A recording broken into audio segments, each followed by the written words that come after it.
ആ ഇരുമ്പിൻ്റെ ഞരക്കം ഇപ്പോഴും എൻ്റെ കാതിലുണ്ട്. എൻ്റെ ഓട്ടോയുടെ പിൻവശം പെട്ടെന്ന് താഴേക്കമർന്നു. ഷോക്ക് അബ്സോർബർ ഭാരം താങ്ങാനാവാതെ ശബ്ദിച്ചു. വണ്ടി ഇടതുവശത്തേക്ക് ചെറുതായൊന്ന് ചെരിഞ്ഞു. സമയം അർദ്ധരാത്രി കഴിഞ്ഞിരുന്നു. ചുറ്റും കൂരിരുട്ടു മാത്രം. പിന്നിലെ സീറ്റിൽ ആരുമില്ലെന്ന് എനിക്ക് നല്ല ഉറപ്പായിരുന്നു. പക്ഷെ ആ ഭാരം അവിടെയുണ്ടായിരുന്നു. വല്ലാത്ത ഒരു ഭാരം. അതൊരു തുടക്കം മാത്രമായിരുന്നു. സംഭവം നടന്നത് കഴിഞ്ഞ ഏപ്രിൽ മാസത്തിലാണ്.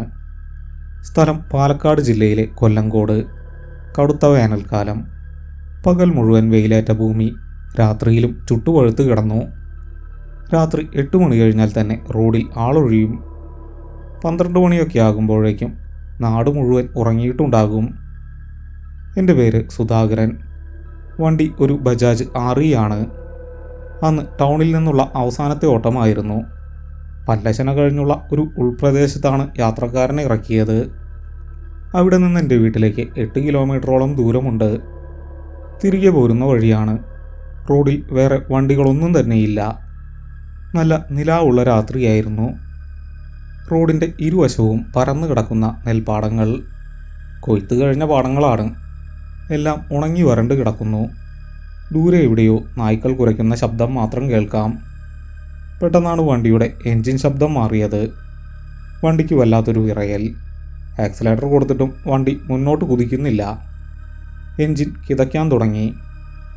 അടുത്ത നിമിഷം വലിയൊരു കുലുക്കത്തോടെ വണ്ടി നിന്നു. ഹെഡ്ലൈറ്റ് അണഞ്ഞു. ചുറ്റും പെട്ടെന്ന് കനത്ത ഇരുട്ട് മൂടി. ഞാൻ വണ്ടിയിൽ നിന്നിറങ്ങി. ചൂട് കാരണം ഞാൻ വല്ലാതെ വിയർക്കുന്നുണ്ടായിരുന്നു. പാലക്കാടൻ കാറ്റിന് പോലും നല്ല ചൂടാണ്. ഞാൻ ഫോൺ എടുത്തു നോക്കി. റേഞ്ച് തീരെയില്ല. സമയം 12:30 കഴിഞ്ഞിരിക്കുന്നു. ഞാൻ വണ്ടിയുടെ പ്ലഗ് ഊരി നോക്കി.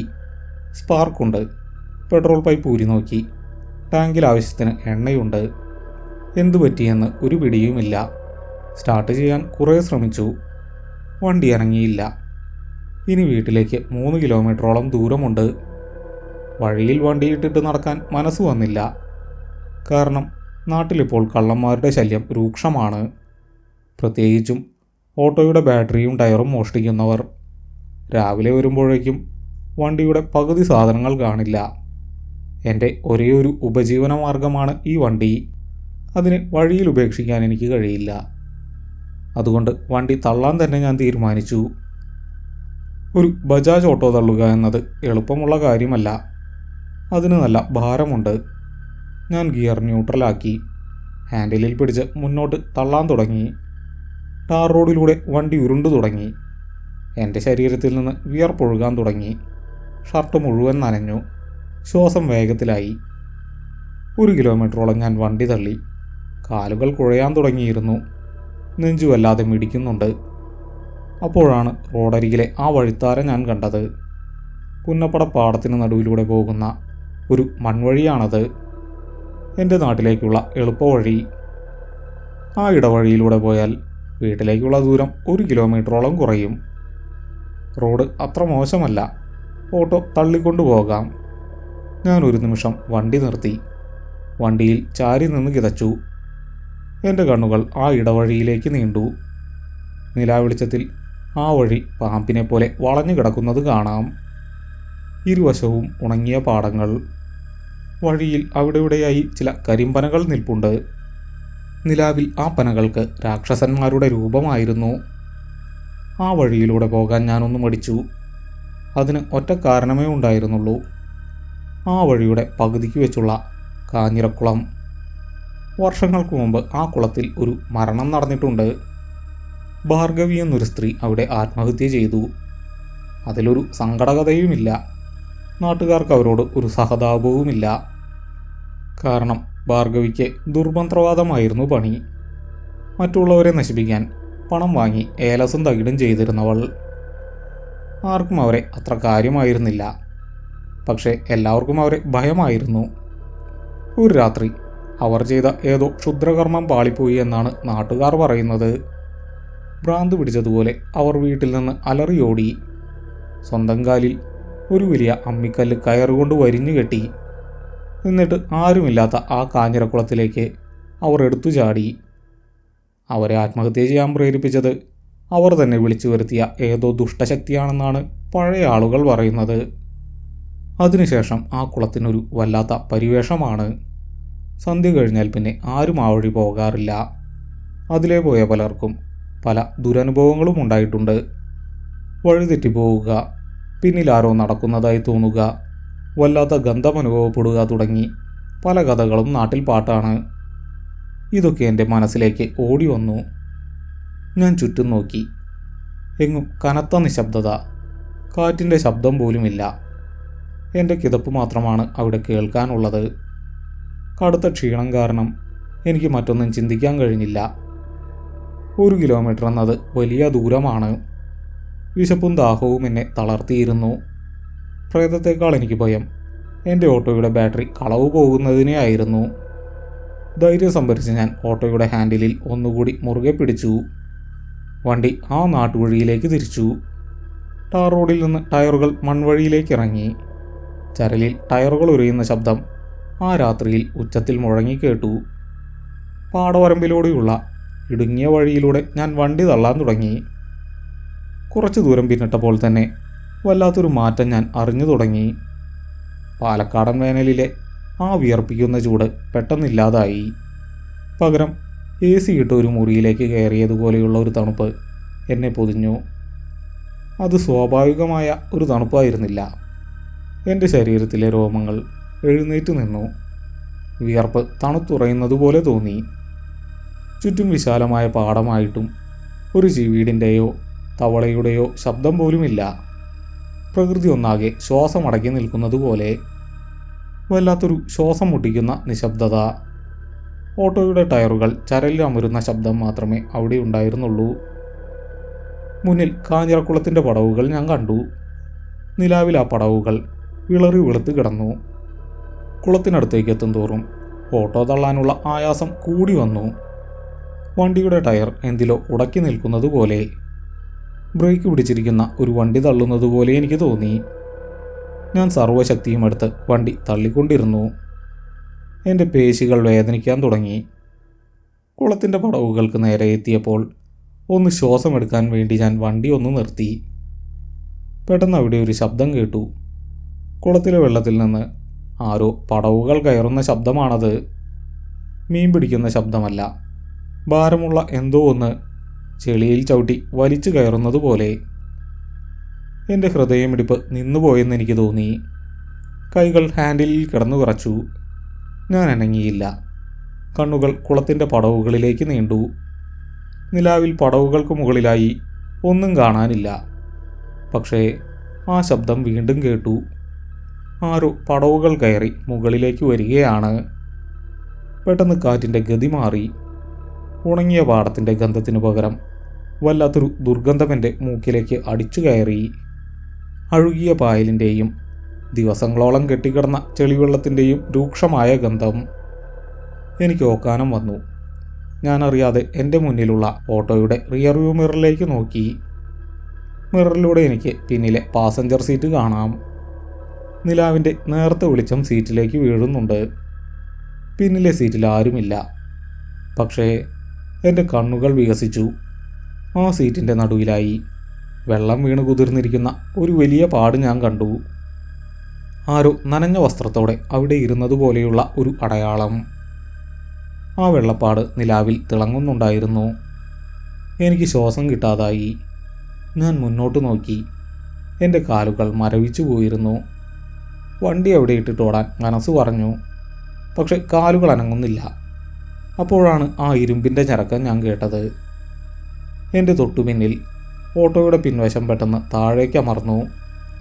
വലിയൊരു ഭാരം വണ്ടിയിലേക്ക് കയറിയതുപോലെ. എൻ്റെ വണ്ടി ഇടതുവശത്തേക്ക് ചെറുതായൊന്ന് ചെരിഞ്ഞു. പിന്നിലെ സീറ്റിൽ ആരോ വന്നിരിക്കുന്നു. വണ്ടി ഇടത്തേക്ക് ചെരിഞ്ഞപ്പോൾ എൻ്റെ കൈകൾ ഹാൻഡിലിൽ നിന്ന് തെന്നിമാറി. ശരീരം മുഴുവൻ ഒറ്റയടിക്ക് മരവിച്ചുപോയി. തലച്ചോറിലേക്കുള്ള രക്തയോട്ടം പെട്ടെന്ന് നിന്നതുപോലെ. ആ ഇരുമ്പിൻ്റെ ചരക്കം ഇപ്പോഴും എൻ്റെ ചുറ്റും പ്രതിധ്വനിക്കുന്നതായി എനിക്ക് തോന്നി. ഞാൻ ശ്വാസം എടുക്കാൻ ശ്രമിച്ചു. കഴിഞ്ഞില്ല. തൊണ്ട പൂർണ്ണമായും വരണ്ടുണങ്ങിയിരുന്നു. നെഞ്ചിനുള്ളിൽ എൻ്റെ ഹൃദയം ഒരു ഭ്രാന്തനെ പോലെ ഇടിക്കുന്നുണ്ട്.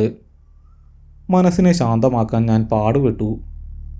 ഒരുപക്ഷെ വണ്ടിയുടെ ടയർ മൺവഴിയിലെ ഏതെങ്കിലും കുഴിയിൽ വീണതാകും, അല്ലെങ്കിൽ റോഡിൻ്റെ വശം അല്പം ചെരിഞ്ഞതാകും. ഞാൻ എന്നെ തന്നെ സമാധാനിപ്പിക്കാൻ ശ്രമിച്ചു. പക്ഷെ അത് വെറുതെയാണെന്ന് എൻ്റെ ഉള്ളിലിരുന്ന് ആരോ പറയുന്നുണ്ടായിരുന്നു. ഞാൻ നിൽക്കുന്ന ആ ഇടവഴി തികച്ചും നിരപ്പായതാണ്. അവിടെ കുഴികളില്ല. മാത്രമല്ല, വണ്ടിയുടെ മുൻവശത്തെ ടയർ നിലത്ത് നിന്ന് അല്പം ഉയർന്നാണ് നിൽക്കുന്നത്. പിന്നിൽ അതിഭീകരമായ വലിയൊരു ഭാരം അമർന്നിരിക്കുമ്പോൾ സംഭവിക്കുന്നത് പോലെ ആ ഭാരം തികച്ചും യാഥാർത്ഥ്യമായിരുന്നു. പെട്ടെന്നാണ് ഞാൻ ആ ശബ്ദം കേട്ടത്. വളരെ വ്യക്തമായി എൻ്റെ ഇടത്തെ ചെവിക്ക് തൊട്ടു പിന്നിൽ നിന്നും വെള്ളമിറ്റു വീഴുന്ന ശബ്ദം. ഓട്ടോയുടെ യാത്രക്കാർ ഇരിക്കുന്ന ഭാഗത്ത് തറയിൽ കട്ടിയുള്ള റെക്സിൻ വിരിച്ചിട്ടുണ്ട്. അതിലേക്ക് വെള്ളം വീഴുകയാണ്. ഓരോ തുള്ളിയും വീഴുന്നതിനിടയിൽ കൃത്യമായ സമയദൈർഘ്യമുണ്ട്. ഒരു നനഞ്ഞ തുണിയിൽ നിന്നും, അല്ലെങ്കിൽ നനഞ്ഞൊരു ശരീരത്തിൽ നിന്നും വെള്ളം താഴേക്ക് ഇറ്റു വീഴുന്നത് പോലെ. എൻ്റെ വിയർപ്പ് തണുത്തുറഞ്ഞു. ആ തണുപ്പെൻ്റെ നട്ടലിലൂടെ താഴേക്ക് അരിച്ചിറങ്ങി. എൻ്റെ പല്ലുകൾ കൂട്ടിയിടിക്കാൻ തുടങ്ങി. ആ ശബ്ദത്തോടൊപ്പം ആ ഗന്ധവും കൂടുതൽ രൂക്ഷമായി വന്നു. കാഞ്ഞിരക്കുളത്തിലെ പായലിൻ്റെയും ചെളിയുടെയും ഗന്ധം മാത്രമായിരുന്നില്ല അത്. ജീവനില്ലാത്ത എന്തോ ഒന്നഴുകിയതിൻ്റെ ഗന്ധം അതിൽ കലർന്നിരുന്നു. ദിവസങ്ങളോളം വെള്ളത്തിൽ കിടന്നു വീർത്ത ഒരു മാംസപിണ്ഡത്തിൽ നിന്നുള്ള ഗന്ധം. എൻ്റെ കുടൽ മറിയുന്നതായി എനിക്ക് തോന്നി. എനിക്ക് ഓക്കാനം വന്നു. ഞാനൊരു കൈ ഹാൻഡിലിൽ പിടിച്ച് മറുകൈ കൊണ്ട് വായ പൊത്തിപ്പിടിച്ചു. മൂക്കിലൂടെ ശ്വാസമെടുക്കാൻ കഴിയാത്ത അവസ്ഥ. വായുവിന് പോലും ഭാരം തോന്നുന്ന ഒരു തരം വീർപ്പുമുട്ടൽ. ഇനിയും ഇവിടെ നിന്നാൽ ഞാൻ ജീവനോടെ ബാക്കിയുണ്ടാകില്ല എന്ന് എൻ്റെ ഉള്ളിലെ ആറാം ഇന്ദ്രിയം വിളിച്ചു പറയുന്നുണ്ടായിരുന്നു. ഓടുക, വണ്ടി ഉപേക്ഷിച്ച് പ്രാണനും കൊണ്ടോടുക. പക്ഷെ എൻ്റെ കാലുകൾ അനങ്ങുന്നില്ല. എൻ്റെ പേശികൾ എന്നെ അനുസരിക്കുന്നില്ല. എൻ്റെ രണ്ട് കൈകളും ഇപ്പോൾ ഹാൻഡിലിൽ മുറുകെ പിടിച്ചിരിക്കുകയാണ്. വിരലുകൾ കോച്ചി വലിക്കുന്നു. ഞാൻ പല്ലുകൾ ഇറുക്കി കടിച്ചുകൊണ്ട് വണ്ടി മുന്നോട്ട് തള്ളാൻ ശ്രമിച്ചു. വണ്ടി അനങ്ങിയില്ല. ഒരു വലിയ ലോറി തള്ളുന്നത് പോലെയുള്ള ഭാരം. ടയറുകൾ നിലത്ത് ഉറച്ചു പോയതുപോലെ. ഞാൻ സർവ്വശക്തിയുമെടുത്ത് ഹാൻഡിലിൽ ആഞ്ഞു തള്ളി. എൻ്റെ ചെരുപ്പ് മൺവഴിയിലെ ചരലിൽ ഉരഞ്ഞു തന്നി. കാൽമുട്ടുകൾ വിറച്ചു. എൻ്റെ ഞരമ്പുകൾ പൊട്ടുമെന്ന് തോന്നി. ഭാരം മുഴുവൻ പിന്നിലായതുകൊണ്ട് വണ്ടിയുടെ ബാലൻസ് തെറ്റിയിരുന്നു. അത് ഇടത്തേക്ക് തന്നെ വല്ലാതെ ചെരിഞ്ഞു നിന്നു. ഞാൻ വലത്തേക്ക് തിരിച്ചു പിടിച്ച് വണ്ടി മുന്നോട്ട് നീക്കാൻ പാടുപെട്ടു. ടയറുകൾ ചരലിലൂടെ ഉരുളാൻ തുടങ്ങി. പതുക്കെ, വളരെ പതുക്കെ. ഓരോ ഇഞ്ചും മുന്നോട്ട് പോകാൻ ഞാൻ അമാനുഷികമായ ശക്തി പ്രയോഗിക്കേണ്ടി വന്നു. പിന്നിൽ ആ ഭാരം അനങ്ങാതെ ഇരിപ്പുണ്ടായിരുന്നു. എൻ്റെ പിൻകഴുത്തിൽ ഒരു ഐസ് കഷ്ണം വെച്ചതുപോലെയുള്ള തണുപ്പ്. പിന്നിൽ നിന്നും ആരോ എൻ്റെ കഴുത്തിലേക്ക് ശ്വാസം വിടുന്നത് പോലെ എനിക്ക് തോന്നി. ഞാൻ തിരിഞ്ഞു നോക്കാൻ ആഗ്രഹിച്ചു. ഒരൊറ്റ തവണ. പിന്നിൽ എന്താണെന്ന് കാണാൻ എൻ്റെ കണ്ണുകൾ വെമ്പൽ കൊണ്ടു. പക്ഷേ എൻ്റെ സഹജാവബോധം എന്നെ വിലക്കി. തിരിഞ്ഞു നോക്കരുത്. എന്തു വന്നാലും തിരിഞ്ഞു നോക്കരുത്. തിരിഞ്ഞു നോക്കിയാൽ ആ നിമിഷം നിൻ്റെ കഥ കഴിയും. ആ കാഞ്ഞിരക്കുളത്തിലെ ചെളിയിൽ നിൻ്റെ ശവശരീരം താഴ്ന്നു പോകുമെന്ന് എൻ്റെ മനസ്സെന്നെ താക്കീത് ചെയ്തു. ഞാൻ കണ്ണുകൾ മുന്നിലെ മൺവഴിയിൽ മാത്രം ഉറപ്പിച്ചു. നിലാവെളിച്ചത്തിൽ മുന്നോട്ടുള്ള വഴി നീണ്ടു കിടക്കുന്നത് ഞാൻ കണ്ടു. ഇരുവശത്തുമുള്ള ഉണങ്ങിയ പാടങ്ങൾ ഒരു ശ്മശാനം പോലെ ശാന്തമായിരുന്നു. പാടവരമ്പിലെ കരിമ്പനകളുടെ നിഴലുകൾ എനിക്ക് നേരെ കൈകൾ നീട്ടുന്നത് പോലെ തോന്നി. ആ നിഴലുകൾക്ക് പോലും ഉണ്ടായിരുന്നു വല്ലാത്തൊരു ഭയം. ഞാൻ കിതച്ചുകൊണ്ട് വണ്ടി തള്ളുകയാണ്. എൻ്റെ വായ പാതി തുറന്നിരുന്നു. ഞാൻ ശബ്ദമുണ്ടാകാതെ കരയുകയായിരുന്നു. ഭയം കൊണ്ട് എൻ്റെ കണ്ണുകളിൽ നിന്ന് വെള്ളം വരുന്നുണ്ടായിരുന്നു. കണ്ണീർ വിയർപ്പുമായി കലർന്ന് മുഖത്തൂടെ ഒഴുകി ചുണ്ടുകളിലേക്ക് വീണു. ഉപ്പുരസം ഞാൻ അറിഞ്ഞു. അതിനിടയിലാണ് എൻ്റെ നോട്ടം ഓട്ടോയുടെ ഇടത് സൈഡിലെ മിററിലേക്ക് പോയത്. യാദൃശ്ചികമായി സംഭവിച്ചതാണ്. നോട്ടം മാറ്റാൻ എനിക്ക് കഴിഞ്ഞില്ല. എൻ്റെ കണ്ണുകൾ ആ മിററിൽ ഉടക്കി നിന്നു. മിററിൽ ആ കാഴ്ച വളരെ വ്യക്തമായിരുന്നു. നിലാവിൻ്റെ വെളിച്ചത്തിൽ അതിന് വല്ലാത്തൊരു തെളിച്ചമുണ്ടായിരുന്നു. ഓട്ടോയുടെ പിന്നിലെ സീറ്റിൽ യാത്രക്കാർക്ക് പിടിച്ചിരിക്കാൻ ഒരു ഇരുമ്പ് കമ്പിയുണ്ട്. ആ കമ്പിയിൽ മുറുകെ പിടിച്ചിരിക്കുന്ന ഒരു കൈപ്പത്തി. എൻ്റെ ശ്വാസം തൊണ്ടയിൽ കുരുങ്ങി. എനിക്ക് ചുമ വരാൻ പോയി. ഞാൻ ബലമായി അതടക്കി പിടിച്ചു. അതൊരു മനുഷ്യൻ്റെ കൈയായിരുന്നില്ല. രക്തയോട്ടമുള്ള ഒരു ജീവൻ്റെ യാതൊരു ലക്ഷണവും അതിലില്ലായിരുന്നു. വിളറി വെളുത്ത ഒരു കൈ, ആഴ്ചകളോളം വെള്ളത്തിൽ കിടന്നു വീർത്ത് ചീർത്തതുപോലെയുള്ള തൊലി. നിലാവിൻ്റെ വെളിച്ചത്തിൽ ആ തൊലിക്ക് ഇളം നീല നിറമായിരുന്നു. വിരലുകൾക്ക് അസാധാരണമായ വണ്ണവും നീളവും തോന്നി. നഖങ്ങൾ വളർന്നിരുന്നു. ആ നഖങ്ങൾക്കിടയിൽ കറുത്ത ചെളി നിറഞ്ഞിരിക്കുന്നത് മിററിലൂടെ എനിക്ക് കാണാമായിരുന്നു. ആ കൈപ്പത്തിയിൽ നിന്നും വെള്ളം താഴേക്ക് ഇറ്റ് വീഴുന്നുണ്ടായിരുന്നു. കമ്പിയിൽ അത് പിടിച്ചിരിക്കുന്ന രീതി വളരെ വിചിത്രമായിരുന്നു. ജീവനുള്ള ഒരാൾ പിടിക്കുന്നത് പോലെയല്ല, മരവിച്ച വിരലുകൾ കൊണ്ട് വരിഞ്ഞു മുറുകിയിരിക്കുന്നത് പോലെ. കൈത്തണ്ടയിലെ ഞരമ്പുകൾ കറുപ്പും പച്ചയും കലർന്ന നിറത്തിൽ തള്ളി നിൽക്കുന്നത് എനിക്ക് കാണാം. ആ കൈ അവിടെ നിന്നും അനങ്ങിയില്ല.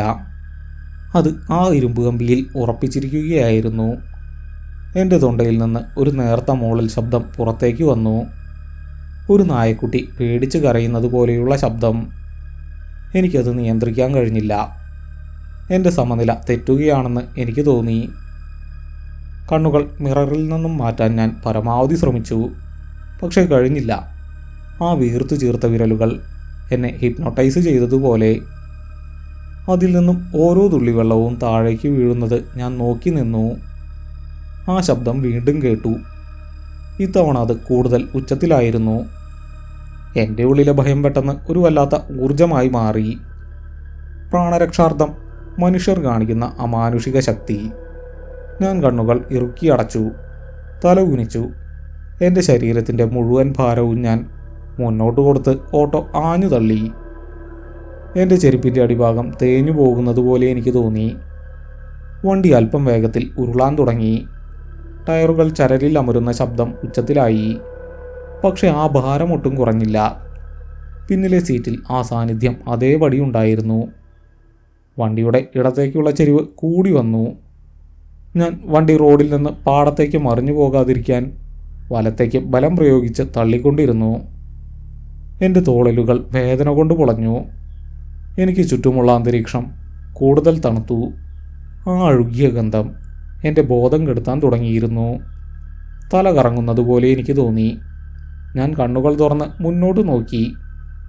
വളരെ ദൂരെ ആ മൺവഴി അവസാനിക്കുന്നിടത്ത് ടാർ റോഡിലെ സ്ട്രീറ്റ് ലൈറ്റിൻ്റെ മഞ്ഞ വെളിച്ചം എനിക്ക് കാണാമായിരുന്നു. അതെൻ്റെ ജീവൻ്റെ വെളിച്ചമായിരുന്നു.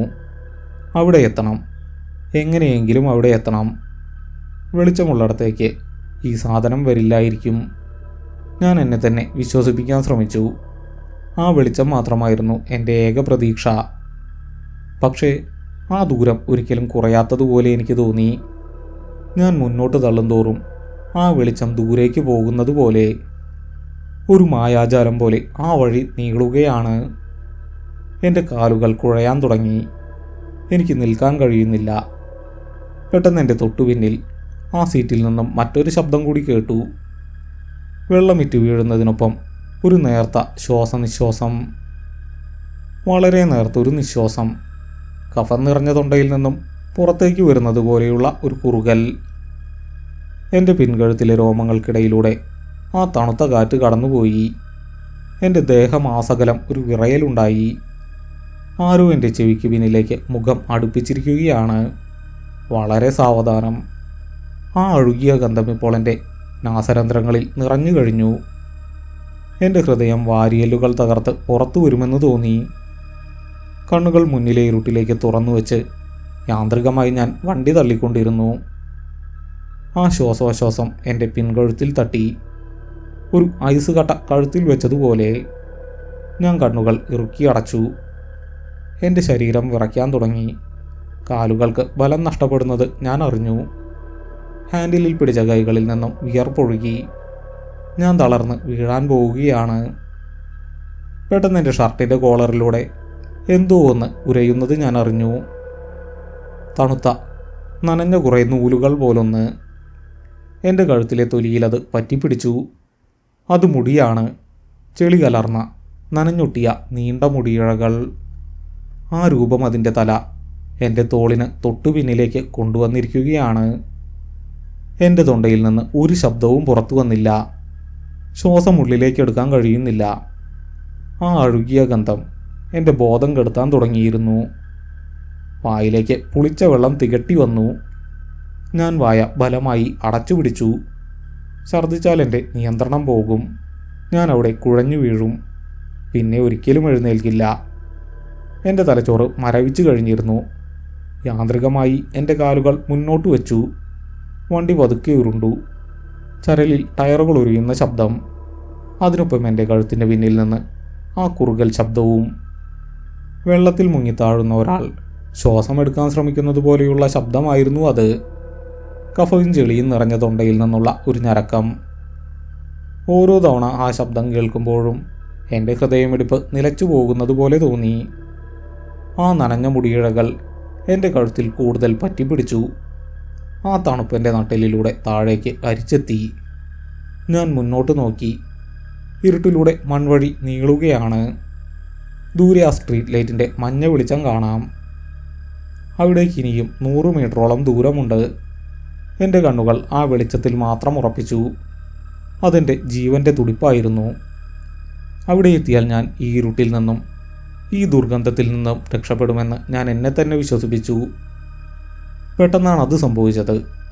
വണ്ടിയുടെ മുൻവശത്തെ ടയർ ഒരു ചെറിയ കുഴിയിൽ വീണു. വലിയൊരു കുലുക്കത്തോടെ വണ്ടി നിന്നു. ഞാൻ മുന്നോട്ട് ആഞ്ഞുപോയി. എൻ്റെ നെഞ്ച് ഓട്ടോയുടെ മീറ്റർ ബോർഡിൽ ശക്തമായി ഇടിച്ചു. ഒരു നിമിഷം ശ്വാസം നിലച്ചുപോയി. വേദന കൊണ്ട് ഞാൻ പുളഞ്ഞു. വണ്ടി ഇപ്പോൾ അനങ്ങുന്നില്ല. ടയർ ആ കുഴിയിൽ കുടുങ്ങിയിരിക്കുകയാണ്.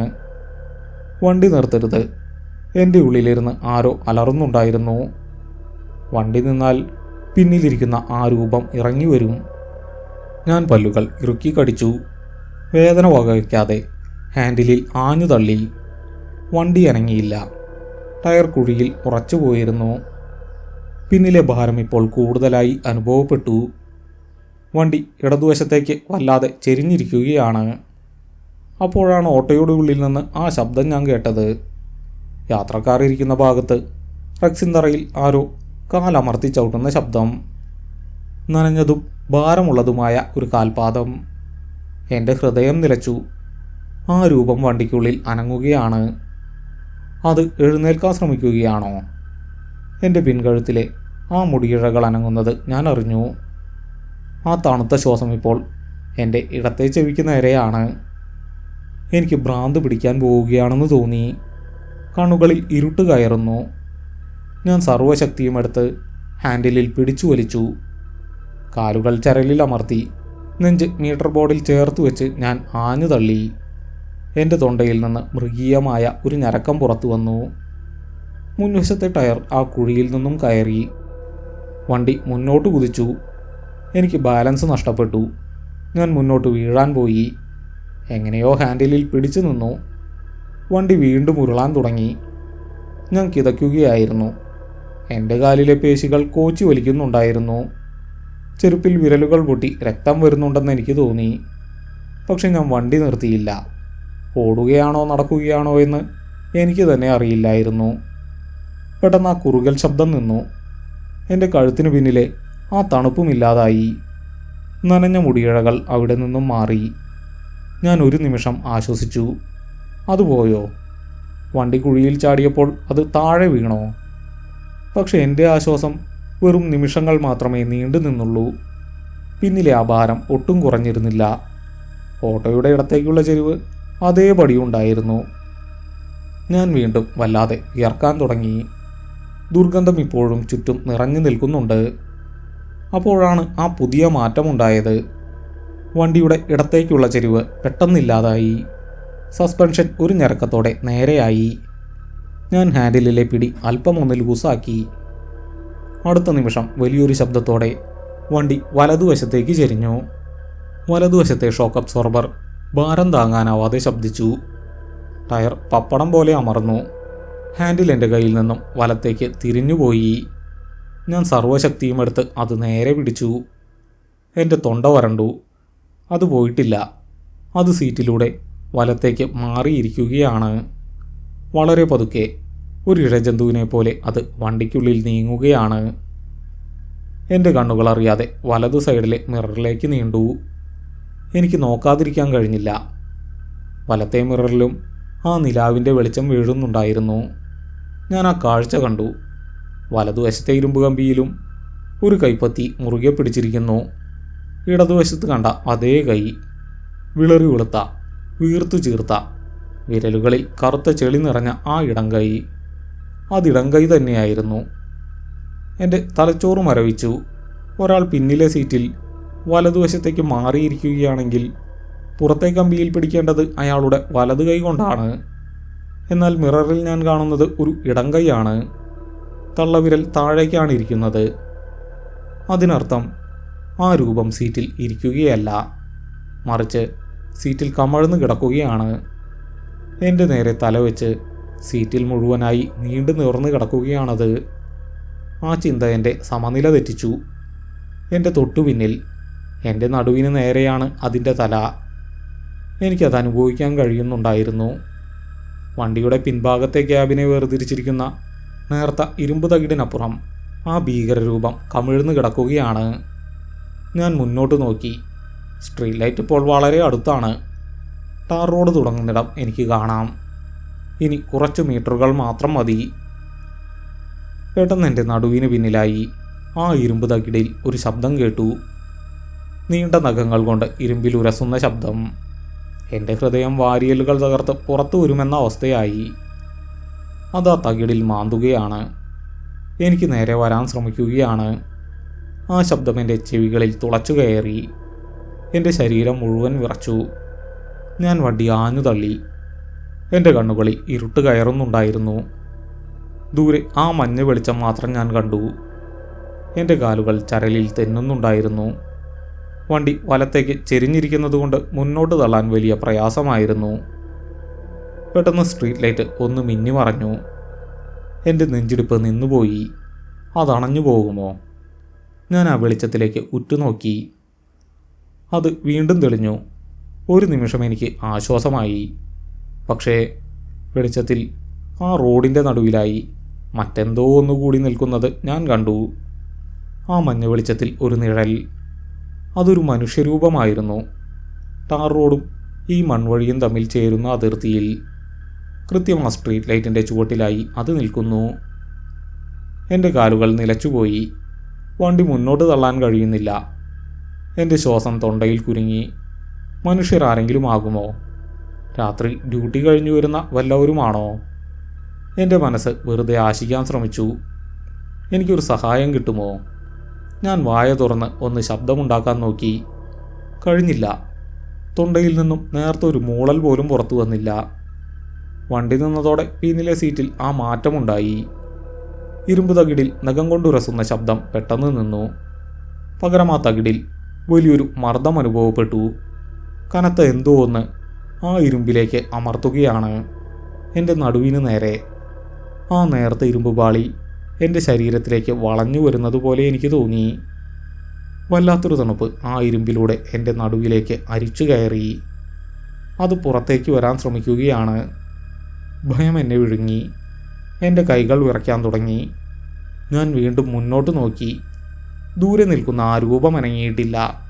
അതൊരു പ്രതിമ പോലെ നിൽക്കുകയാണ്. ഞാൻ വണ്ടി വീണ്ടും തള്ളാൻ തുടങ്ങി. എനിക്ക് വേറെ വഴിയില്ലായിരുന്നു. ഈ ഇടവഴിയിൽ നിന്നാൽ ഞാൻ മരിക്കും. വണ്ടി മെല്ലെ ഉരുണ്ടു. ടയറുകൾ ചരലിലുരഞ്ഞു. എൻ്റെ ഷൂസുകൾ മണ്ണിൽ പുതഞ്ഞു. ഓരോ ചുവട് വയ്ക്കുമ്പോഴും ആ രൂപം കൂടുതൽ വ്യക്തമായി വന്നു. അതൊരു പുരുഷനല്ല, അതൊരു സ്ത്രീയാണ്. സ്ട്രീറ്റ് ലൈറ്റിൻ്റെ വെളിച്ചം അവരുടെ മുകളിലേക്ക് വീഴുന്നുണ്ട്. അവർ എനിക്ക് നേരെ തിരിഞ്ഞാണ് നിൽക്കുന്നത്. പക്ഷേ മുഖം കാണാനില്ല. മുടി പൂർണ്ണമായും മുന്നോട്ട് അഴിച്ചിട്ടിരിക്കുകയാണ്. നനഞ്ഞൊട്ടിയ നീണ്ട മുടി. അത് മുഖം മുതൽ നെഞ്ചുവരെ മൂടിക്കിടക്കുന്നു. അവർ ധരിച്ചിരിക്കുന്നത് ഒരു പഴയ വസ്ത്രമാണ്. നിറം മങ്ങിയ ഒരു സാരിയോ മുണ്ടോ ആണെന്ന് തോന്നി. അതവരുടെ ശരീരത്തോട് ഒട്ടിപ്പിടിച്ചിട്ടുണ്ട്. അതിൽ മുഴുവൻ കറുത്ത ചെളിയാണ്. അരയ്ക്ക് താഴേക്ക് ആ വസ്ത്രം പൂർണ്ണമായും നനഞ്ഞിരിക്കുന്നു. അവിടെ നിന്നും വെള്ളമിറ്റ് വീഴുന്നുണ്ട്. അതെൻ്റെ കാതിൽ മുഴങ്ങിക്കേട്ടു. എൻ്റെ ഓട്ടോയ്ക്കുള്ളിൽ നിന്ന് കേട്ട അതേ ശബ്ദം. സ്ട്രീറ്റ് ലൈറ്റിൻ്റെ വെളിച്ചത്തിൽ അവരുടെ കാലുകൾക്കിടയിൽ ടാർ റോഡിൽ ഒരു ചെറിയ വെള്ളക്കെട്ട് രൂപപ്പെടുന്നത് ഞാൻ കണ്ടു. ആ വെള്ളത്തിന് കറുത്ത നിറമായിരുന്നു. എൻ്റെ കുടൽ മറിഞ്ഞു. ഞാൻ അറിയാതെ പുറകോട്ട് മാറിപ്പോയി. വണ്ടി പിന്നോട്ട് ഉരുളാൻ തുടങ്ങി. ഞാൻ പെട്ടെന്ന് ബ്രേക്കിൽ ചവിട്ടി. വണ്ടി നിന്നു. എൻ്റെ ഓട്ടോയുടെ ഉള്ളിൽ കമഴ്ന്നു കിടക്കുന്ന രൂപവും മുന്നിൽ നിൽക്കുന്ന രൂപവും ഒന്നാണോ? എനിക്കൊന്നും മനസ്സിലായില്ല. ഒന്നുകിൽ എൻ്റെ സമനില തെറ്റിയിരിക്കുന്നു, അല്ലെങ്കിൽ ഞാൻ മരിക്കാൻ പോവുകയാണ്. മുന്നിൽ നിൽക്കുന്ന ആ സ്ത്രീയുടെ വലത്തേക്കാൽ നിലത്ത് പതിഞ്ഞിട്ടില്ല. അത് അല്പം ഉയർത്തി വച്ചിരിക്കുകയാണ്. നിലാവിൻ്റെ വെളിച്ചത്തിൽ അതിന് താഴെയായി വലിയൊരു കറുത്ത കല്ല് ഞാൻ കണ്ടു. കരിങ്കല്ല് കൊണ്ടുണ്ടാക്കിയ ഒരു അമ്മി.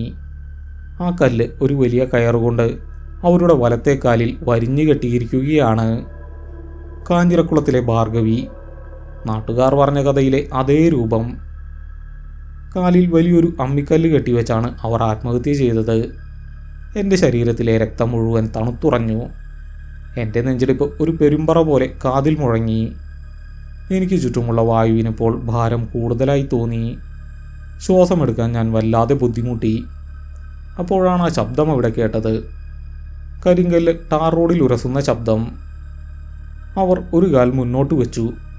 ആ വലിയ അമ്മിക്കല്ല് റോഡിലൂടെ വലിച്ചഴച്ചുകൊണ്ട് അവർ നടക്കുകയാണ്. എൻ്റെ നേർക്ക്, വളരെ പതുക്കെ. മുടി കൊണ്ട് മൂടിയ ആ മുഖം എനിക്ക് നേരെയാണ്. അവർ രണ്ടാമത്തെ ചൂട് വെച്ചു. ഓരോ തവണ കല്ല് വലിക്കുമ്പോഴും ആ കറുത്ത ചെളിവെള്ളം റോഡിലേക്ക് തെറിക്കുന്നുണ്ടായിരുന്നു. എൻ്റെ ജീവൻ പോവുകയാണെന്ന് എനിക്ക് തോന്നി. ഞാൻ ഹാൻഡിലിൽ നിന്ന് കൈവിട്ടു. തിരിഞ്ഞോടാൻ എൻ്റെ കാലുകൾ വെമ്പൽ കൊണ്ടു. പക്ഷേ എനിക്ക് അനങ്ങാൻ കഴിഞ്ഞില്ല. എൻ്റെ പിൻകഴുത്തിൽ വീണ്ടും ആ തണുപ്പ് ഞാൻ അറിഞ്ഞു. എൻ്റെ ഷർട്ടിൻ്റെ കോളറിലൂടെ ആ നനഞ്ഞ മുടിയിഴകൾ വീണ്ടും ഉരയുന്നു. ഇത്തവണ അത് കൂടുതൽ ശക്തമായിരുന്നു. എൻ്റെ കഴുത്തിലേക്കത് വരിഞ്ഞു മുറുകുന്നത് പോലെ. ഓട്ടോയ്ക്കുള്ളിൽ കിടക്കുന്ന ആ സാധനം വീണ്ടും എഴുന്നേറ്റിരിക്കുന്നു. അതിൻ്റെ ആ കുറുകൽ ശബ്ദം എൻ്റെ ഇടത്തെ ചെവിയിൽ മുഴങ്ങി. വല്ലാത്തൊരു ദേഷ്യം ആ ശബ്ദത്തിലുണ്ടായിരുന്നു. അഴുകിയ മാംസത്തിൻ്റെ ഗന്ധം എൻ്റെ ബോധം കെടുത്താൻ പോന്നതായിരുന്നു. ഞാൻ കണ്ണുകൾ ഇറുക്കി അടച്ചു. മുന്നിൽ നിൽക്കുന്നവൾ അടുത്തേക്ക് വരികയാണ്. പിന്നിലുള്ളവൾ എൻ്റെ കഴുത്തിൽ പിടിമുറുക്കുന്നു. ഞാൻ ആ ഇരുട്ടിൽ പെട്ടുപോയി. പെട്ടെന്ന് സ്ട്രീറ്റ് ലൈറ്റ് വലിയൊരു ശബ്ദത്തോടെ ചിലച്ചു. ഒരു ഇലക്ട്രിക് ഷോർട്ട് സർക്യൂട്ട് പോലെ. ആ മഞ്ഞ വെളിച്ചം ഭ്രാന്തമായി മിന്നിമറയാൻ തുടങ്ങി. ചുറ്റുമുള്ള ഇരുട്ട് അതിനൊപ്പം നൃത്തം വെച്ചു. മിന്നുന്ന വെളിച്ചത്തിൽ ഞാൻ ആ സ്ത്രീയെ കണ്ടു. അവർ ഇപ്പോൾ എനിക്ക് വളരെ അടുത്താണ്. കഷ്ടിച്ച് 10 മീറ്റർ അകലെ. മിന്നുന്ന വെളിച്ചത്തിൽ അവരുടെ മുടിയിഴകൾക്കിടയിലൂടെ ഞാൻ ആ കണ്ണ് കണ്ടു. ഒരു കണ്ണ് മാത്രം. കൃഷ്ണമണിയില്ലാത്ത, പൂർണ്ണമായും വിളറി വെളുത്ത ഒരു കണ്ണ്. അത് എന്നെ തന്നെ നോക്കി നിൽക്കുകയാണ്. ആ കണ്ണിൽ യാതൊരു ഭാവവുമില്ലായിരുന്നു. ജീവനില്ലാത്ത ഒരു മാംസപിണ്ഡം മാത്രം. പെട്ടെന്ന് വലിയൊരു ശബ്ദത്തോടെ ആ സ്ട്രീറ്റ് ലൈറ്റിൻ്റെ ബൾബ് പൊട്ടിത്തെറിച്ചു. ചിതറിയ ചില്ല് കഷ്ണങ്ങൾ റോഡിലേക്ക് വീഴുന്ന ശബ്ദം ഞാൻ കേട്ടു. അടുത്ത നിമിഷം ചുറ്റും കൂരിരുട്ട് നിറഞ്ഞു. നിലാവിൻ്റെ വെളിച്ചം പോലും അവിടെ എത്തുന്നില്ല. പൂർണ്ണമായ അന്ധകാരം. എൻ്റെ കണ്ണുകൾക്ക് ഒന്നും കാണാൻ കഴിയാതായി. ഞാൻ എന്ത് സംഭവിക്കുമെന്നറിയാതെ ശ്വാസം അടക്കി പിടിച്ചു നിന്നു. പെട്ടെന്ന് ഓട്ടോയുടെ മുൻവശം മുകളിലേക്ക് ഉയർന്നു. ടയർ നിലത്തു നിന്നും വിട്ടുമാറി. ഹാൻഡിൽ എൻ്റെ നെഞ്ചിലേക്ക് ശക്തമായി ഇടിച്ചു. ഞാൻ റോഡിലേക്ക് തെറിച്ചു വീഴാൻ പോയി. എങ്ങനെയോ ഞാൻ ഹാൻഡിലിൽ തൂങ്ങി നിന്നു. പിന്നിലെ ഭാരം അത്രത്തോളം വർദ്ധിച്ചിരിക്കുന്നു. ഒരു ആന വണ്ടിയിൽ കയറിയതുപോലെ. വണ്ടിയുടെ പിൻഭാഗം പൂർണ്ണമായും നിലത്തേക്ക് അമർന്നു കഴിഞ്ഞിരുന്നു. ആ ഭാരം ഒറ്റയടിക്ക് വർദ്ധിക്കാൻ ഒരു കാരണമേ ഉള്ളൂ. മുന്നിൽ നിന്നവൾ കൂടി വണ്ടിയിലേക്ക് കയറിയിരിക്കുന്നു. എൻ്റെ തൊണ്ടയിൽ നിന്ന് കരച്ചിൽ പുറത്തു വന്നു. ഞാൻ ഇരുട്ടിലേക്ക് നോക്കി. ഒന്നുമില്ല. എങ്ങും നിശബ്ദത. കാറ്റിൻ്റെ ശബ്ദം പോലുമില്ല. എൻ്റെ ഹൃദയമിടിപ്പ് മാത്രം. എൻ്റെ ദേഹമാസകലം വിയർപ്പൊഴുകി. ഇരുമ്പ് ഹാൻഡിലിൽ എൻ്റെ കൈകൾ തെന്നി. അപ്പോഴാണ് ഇരുട്ടിലൂടെ ആ നനഞ്ഞ കൈ എൻ്റെ നേർക്ക് നീണ്ടുവന്നത്. യാത്രക്കാരുടെ ക്യാബിനിൽ നിന്നും മീറ്റർ ബോർഡിന് മുകളിലൂടെ അതൊരു പാമ്പിനെ പോലെ ഇഴഞ്ഞു വന്നു. വീർത്ത് ചീർത്ത ചെളി പുരണ്ട ആ വിരലുകൾ എൻ്റെ വലത്തെ തോളിന് മുകളിലേക്ക് വീണു. ഐസ് കട്ട പോലെയുള്ള ആ സ്പർശനം എൻ്റെ ശരീരത്തെ മരവിപ്പിച്ചു. ആ വിരലുകളിൽ നിന്നും അഴുകിയ വെള്ളം എൻ്റെ ഷർട്ടിലേക്ക് ഇറ്റു വീണു. ആ കൈ എന്നെ പതുക്കെ പിന്നിലേക്ക് വലിക്കാൻ തുടങ്ങി. ആ വിരലുകൾ എൻ്റെ തോളിലേക്ക് ആഴ്ന്നിറങ്ങി. ഐസ് കട്ട പോലെയുള്ള തണുപ്പ്. എൻ്റെ ഷർട്ടിലൂടെ ആ അഴുകിയ വെള്ളം നെഞ്ചിലേക്ക് ഒലിച്ചിറങ്ങി. എൻ്റെ ശരീരത്തിലെ രക്തയോട്ടം പൂർണ്ണമായും നിലച്ചു. ഒരു ശവശരീരം എന്നെ കെട്ടിപ്പിടിച്ചിരിക്കുകയാണ്. ആ വിരലുകൾക്ക് അസാമാന്യമായ ശക്തിയുണ്ടായിരുന്നു.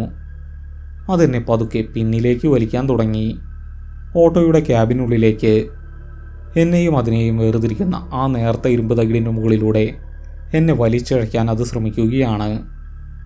എൻ്റെ കഴുത്തിന് തൊട്ടരികിൽ ആ കുറുകൽ ശബ്ദം ഞാൻ കേട്ടു. വെള്ളം നിറഞ്ഞ തൊണ്ടയിൽ നിന്നുള്ള ഞരക്കം, ഒപ്പം ആ അഴുകിയ മാംസത്തിൻ്റെ രൂക്ഷമായ ഗന്ധവും. എനിക്ക് ശ്വാസം മുട്ടി. ബോധം മറയുന്നതുപോലെ തോന്നി. ഉള്ളിൽ ആ അമ്മിക്കല്ലുരയുന്ന ശബ്ദം ഇപ്പോൾ വളരെ അടുത്താണ്. അത് വണ്ടിക്കുള്ളിലൂടെ എൻ്റെ അടുത്തേക്ക് നിരങ്ങി വരികയാണ്. എൻ്റെ കാലുകൾ മണ്ണിൽ അമർന്നു നിന്നു. ഞാൻ സർവ്വശക്തിയുമെടുത്ത് ഹാൻഡിലിൽ മുറുകെ പിടിച്ചുകൊണ്ട് മുന്നോട്ട് പോകാൻ ശ്രമിച്ചു. കഴിഞ്ഞില്ല. പിന്നിലേക്കുള്ള ആ വലിവ് അത്രത്തോളം ശക്തമായിരുന്നു. എൻ്റെ ഇടത്തെ ചെവിയിൽ ആ തണുത്ത ശ്വാസം വീണ്ടും തട്ടി. നനഞ്ഞ മുടിയിഴകൾ എൻ്റെ മുഖത്തേക്ക് വീണു തുടങ്ങി. എനിക്ക് മനസ്സിലായി തുടങ്ങി, ഇനി ഈ വണ്ടി എൻ്റേതല്ല. എൻ്റെ ഒരു ഉപജീവനമാർഗമാണിത്. എൻ്റെ അന്നമാണ്. പക്ഷേ ജീവൻ പോയാൽ പിന്നെ എന്തു വണ്ടി? ആ ഇരുട്ടിൽ ഭീകരതയുടെ പിടിയിൽ കിടന്ന് മരിക്കാൻ ഞാൻ തയ്യാറായിരുന്നില്ല. ഞാൻ കണ്ണുകൾ ഇറുക്കി അടച്ചു. പല്ലുകൾ കടിച്ചു പിടിച്ചു. സർവ്വശക്തിയുമെടുത്ത് ഹാൻഡിലിൽ നിന്നുള്ള പിടി ഞാൻ ഒറ്റയടിക്ക് വിട്ടു. വലിയൊരു ശബ്ദത്തോടെ ഓട്ടോയുടെ മുൻവശം നിലത്തേക്ക് പതിച്ചു. ഹാൻഡിലിൻ്റെ മുൻഭാഗം മണ്ണിൽ ശക്തമായി ഇടിച്ചു. മുൻവശത്തെ ടയർ ചരലിൽ അമർന്നു. ആ അപ്രതീക്ഷിതമായ വലിയ കുലുക്കത്തിൽ എൻ്റെ തോളിലുണ്ടായിരുന്ന ആ തണുത്ത വിരലുകളുടെ പിടി ഒന്നയഞ്ഞു. ആ ഒരൊറ്റ നിമിഷം മതിയായിരുന്നു എനിക്ക്. ഞാൻ മുന്നോട്ട് കുതിച്ചു. ഇരുട്ടിലേക്ക്. മുന്നിൽ യാതൊന്നും കാണാൻ കഴിയുന്നുണ്ടായിരുന്നില്ല. വായുവിൽ കൈകൾ വീശി ഞാൻ അന്ധനായി ഓടി. എൻ്റെ ചെരുപ്പുകൾ ചരലിൽ തെന്നി. പലവട്ടം ഞാൻ നിലത്ത് വീഴാൻ പോയി. എങ്ങനെയോ ബാലൻസ് പിടിച്ച് വീണ്ടും കുതിച്ചു. എൻ്റെ ജീവൻ മാത്രമായിരുന്നു എൻ്റെ ലക്ഷ്യം. എൻ്റെ പിന്നിൽ വലിയ ശബ്ദങ്ങൾ കേൾക്കാമായിരുന്നു. ആ ഇരുമ്പ് വണ്ടിയിൽ എന്തൊക്കെയോ തകർന്നു വീഴുന്ന ശബ്ദം. ഓട്ടോയുടെ ഗ്ലാസുകൾ പൊട്ടിത്തെറിക്കുന്നുണ്ടായിരുന്നു. ഒപ്പം ആ കരിങ്കല്ല് നിലത്തുകൂടെ വലിച്ചിഴയ്ക്കുന്ന ശബ്ദവും. അതിൻ്റെ പിന്നാലെ വരുന്നുണ്ടോ? എനിക്കറിയില്ല. ഞാൻ തിരിഞ്ഞു നോക്കിയില്ല. തിരിഞ്ഞു നോക്കരുതെന്ന് എൻ്റെ ഉള്ളിലെ പേടി എന്നെ വീണ്ടും വീണ്ടും ഓർമ്മിപ്പിച്ചു. എൻ്റെ നട്ടലിലൂടെ ഒരു വിറയൽ പാഞ്ഞുപോയി. കാലുകൾക്ക് ചിറകു മുളച്ചതുപോലെ ഞാൻ ഓടുകയായിരുന്നു. പെട്ടെന്ന് ടാർ റോഡിൽ കയറിയത് ഞാൻ അറിഞ്ഞു. ചെരുപ്പുകൾ ടാർ റോഡിൽ അമരുന്ന ശബ്ദം. എനിക്ക് ആശ്വാസമായി. ഞാൻ മെയിൻ റോഡിലെത്തിയിരിക്കുന്നു. എങ്കിലും ഞാൻ ഓട്ടം നിർത്തിയില്ല. ശ്വാസകോശം പൊട്ടി ചോര വരുമെന്ന് തോന്നി. തൊണ്ട വരണ്ടുണങ്ങി പൊട്ടിയിരിക്കുന്നു. വിയർപ്പിൽ കുളിച്ച എൻ്റെ ശരീരം വിറയ്ക്കുന്നുണ്ടായിരുന്നു. റോഡിൽ വേറെ വണ്ടികളൊന്നുമില്ലായിരുന്നു. ദൂരെ ചില വീടുകളിലെ വെളിച്ചം മാത്രം. എൻ്റെ വീടിൻ്റെ ഗേറ്റ് വരെ ഞാൻ നിർത്താതെ ഓടി. ഗേറ്റ് തള്ളി തുറന്ന് മുറ്റത്തേക്ക് ഞാൻ വീണു. വീണയുടനെ എനിക്ക് ബോധം നഷ്ടപ്പെട്ടു. ഇരുട്ടെന്നെ പൂർണ്ണമായും വിഴുങ്ങി. പിന്നെ എനിക്കൊന്നും ഓർമ്മയില്ല. ബോധം വരുമ്പോൾ ഞാൻ ആശുപത്രിയിലാണ്. ചുറ്റും വെളുത്ത ചുമരുകൾ. കയ്യിൽ ട്രിപ്പ് ഇട്ടിട്ടുണ്ട്. അടുത്തെൻ്റെ ഭാര്യയും സഹോദരനും നിൽപ്പുണ്ട്. കടുത്ത പനിയായിരുന്നു എനിക്ക്. പേടിച്ചു പനി പിടിച്ചതാണ്. 3 ദിവസത്തോളം ഞാൻ അബോധാവസ്ഥയിലായിരുന്നു എന്ന് അവർ പറഞ്ഞു. രാത്രി മുറ്റത്ത് കിടക്കുന്ന എന്നെ കണ്ട് ഭാര്യയാണ് ബഹളം വെച്ച് ആളുകളെ കൂട്ടിയത്. എനിക്ക് സംസാരിക്കാൻ കഴിഞ്ഞില്ല. ഞാൻ കണ്ണുകൾ അടച്ചു കിടന്നു. ആ അഴുകിയ ഗന്ധം ഇപ്പോഴും എൻ്റെ മൂക്കിലുണ്ടെന്ന് എനിക്ക് തോന്നി. അന്ന് രാവിലെ തന്നെ നാട്ടുകാരൻ്റെ വണ്ടി അന്വേഷിച്ചു പോയിരുന്നു. ആ ഇടവഴിയിൽ പൊട്ടിത്തെറിച്ച സ്ട്രീറ്റ് ലൈറ്റിൻ്റെ പോസ്റ്റിന് താഴെയായി വണ്ടി കിടപ്പുണ്ടായിരുന്നു. ഞാൻ വിചാരിച്ചതുപോലെ ബാറ്ററിയോ ടയറുകളോ ആരും മോഷ്ടിച്ചിരുന്നില്ല. പക്ഷേ വണ്ടിയുടെ അവസ്ഥ കണ്ടവർ ഞെട്ടി. ഓട്ടോയുടെ പിൻഭാഗത്തെ സസ്പെൻഷൻ പൂർണ്ണമായും തകർന്നിരുന്നു. വലിയൊരു ഇരുമ്പിലോട് കയറ്റിയതുപോലെ പ്ലേറ്റുകളെല്ലാം ഒടിഞ്ഞു തൂങ്ങിയിരുന്നു. സാധാരണ മനുഷ്യർ കയറിയാൽ അങ്ങനെ സംഭവിക്കില്ല. ലോറികളിൽ ഉപയോഗിക്കുന്ന ജാക്കി വെച്ചാണ് അവർ വണ്ടി അവിടെ നിന്ന് ഉയർത്തിയത്. അതൊന്നുമായിരുന്നില്ല എന്നെ ഏറ്റവും കൂടുതൽ ഭയപ്പെടുത്തിയത്. പിന്നിലെ റക്സിനിൽ മുഴുവൻ കറുത്ത ചെളിയായിരുന്നു. അഴുകിയ പായലിൻ്റെ രൂക്ഷമായ ദുർഗന്ധം ആ വണ്ടിക്ക് ചുറ്റും നിന്നിരുന്നുവെന്ന് എൻ്റെ സഹോദരൻ പറഞ്ഞു. വണ്ടി അവിടെ നിന്നും മാറ്റാൻ ചെന്നവർക്ക് ആ നാറ്റം കാരണം മൂക്ക് പൊത്തേണ്ടി വന്നു. വണ്ടിയുടെ തറയിൽ യാത്രക്കാർ കാലുവയ്ക്കുന്ന ഭാഗത്ത് ചെളിവെള്ളം കെട്ടി നിൽക്കുന്നിടത്ത് അവർ ഒരു സാധനം കണ്ടു. ഒരു പഴയ കയറിൻ്റെ കഷ്ണം. പായൽ പിടിച്ച അഴുകി തുടങ്ങിയ ഒരു കയർ. അമ്മിക്കല്ല് കെട്ടാൻ പഴയ കാലത്ത് ഉപയോഗിക്കുന്ന തരത്തിലുള്ള കട്ടിയുള്ള കയറിൻ്റെ ഒരു ഭാഗം.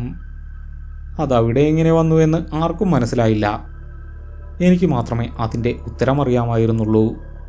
പക്ഷേ ഞാൻ ആരോടും ഒന്നും പറഞ്ഞില്ല. പറഞ്ഞാൽ ആരും വിശ്വസിക്കില്ല. എനിക്ക് ഭ്രാന്താണെന്നേ അവർ പറയൂ. ആ ഓട്ടോ ഞാൻ പിന്നീട് ഒരിക്കലും ഓടിച്ചിട്ടില്ല. അറ്റകുറ്റപ്പണികൾ ചെയ്യാൻ പോലും ഞാൻ നിന്നില്ല. അതിപ്പോഴും എൻ്റെ വീടിൻ്റെ പുറകിലായി ടർപ്പായ മൂടി തുരുമ്പെടുത്ത് കിടപ്പുണ്ട്. ആ വണ്ടിയുടെ അടുത്തേക്ക് പോകാൻ പോലും എനിക്ക് ഭയമാണ്. ഇപ്പോൾ ഞാനൊരു പലചരക്ക് കടയിൽ ജോലിക്ക് നിൽക്കുകയാണ്. വരുമാനം കുറവാണെങ്കിലും സമാധാനമുണ്ട്. ആ രാത്രിക്ക് ശേഷം പുന്നപ്പടപ്പാടത്തിന് നടുവിലൂടെയുള്ള ആ നാട്ടുവഴിയിലൂടെ ഞാൻ ഇന്നുവരെ നടന്നിട്ടില്ല. ഇനിയൊരിക്കലും ഞാൻ ആ വഴിയിലൂടെ പോവുകയുമില്ല. ആ ഇരുമ്പിൻ്റെ ഞരക്കവും വെള്ളമിറ്റ് വീഴുന്ന ശബ്ദവും ഇപ്പോഴും ചില രാത്രികളിൽ എൻ്റെ ഉറക്കം കെടുത്താറുണ്ട്. ആ വിളറി വെളുത്ത കൈ വീണ്ടും എന്നെ തേടി വരുമോ എന്ന ഭയം എന്നെ വിട്ടുപോയിട്ടില്ല.